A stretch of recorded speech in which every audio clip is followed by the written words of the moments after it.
les journalistes jouent un rôle précieux de contre-pouvoir, mais à condition, bien sûr, qu'ils ne soient pas proches du pouvoir.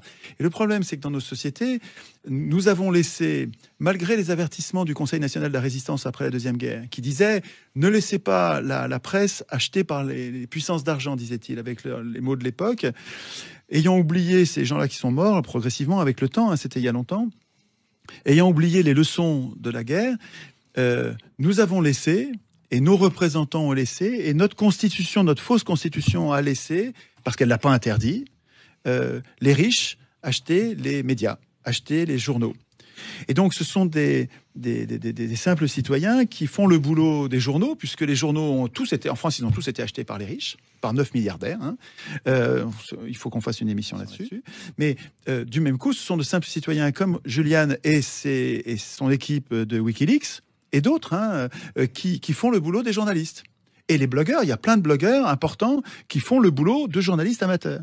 Et donc, Assange, il est emblématique parce que c'est un outil informatique magnifique qu'il a mis en place, qui est incassable. C'est-à-dire que les gouvernements dénoncés par Wikileaks, grâce à Wikileaks, les gouvernements essayent tous de casser cet outil de dénonciation des mauvaises actions des puissants, et ils n'y arrivent pas parce que c'est un outil très solide.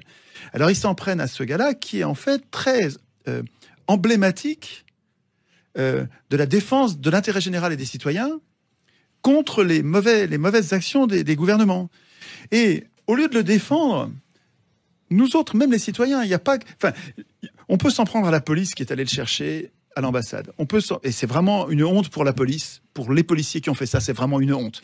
Mais on peut s'en prendre aussi aux journalistes qui ont laissé faire et qui, depuis des années, ne disent rien, enterrent cette histoire sous une chape de plomb de silence, pendant que Julian est en train de crever dans son ambassade qui est comme une prison, mais pire que des quartiers haute sécurité. Il n'y a pas de fenêtre dans sa piole. Et il sort jamais pour voir le jour. Donc il marche pas, il voit pas le soleil. Il est en train de s'étioler dans cette pièce depuis des années.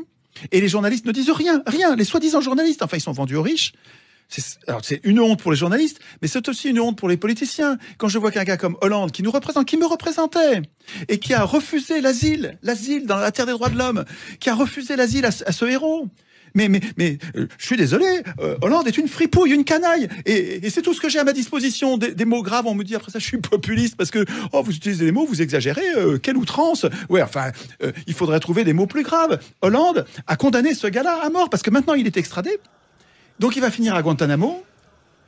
Du fait de l'extraterritorialité que proclame l'Empire sur ces provinces, en fait, ils viennent le chercher, ils vont le jeter dans leur prison, ils vont le torturer. Ils savent le faire pour que ça laisse pas de traces. Ils leur mettent la musique à donf, ils les laissent pas dormir, ils simulent la noyade tous les jours, 20, 30 fois par jour. C'est une vie de dingue qu'ils leur font à Guantanamo. Et puis ils vont finir par l'assassiner pour faire passer le goût du lanceur d'alerte aux autres qui voudraient faire le même boulot que Assange. Mais du même coup, la honte, elle est aussi pour nous, les citoyens. Qu'est-ce qu'on fait, bon sang, pour le protéger? Moi, j'ai honte. Hein. Nous devrions... Alors, je disais l'autre jour à Victor, nous aurions dû aller à Londres pour le libérer.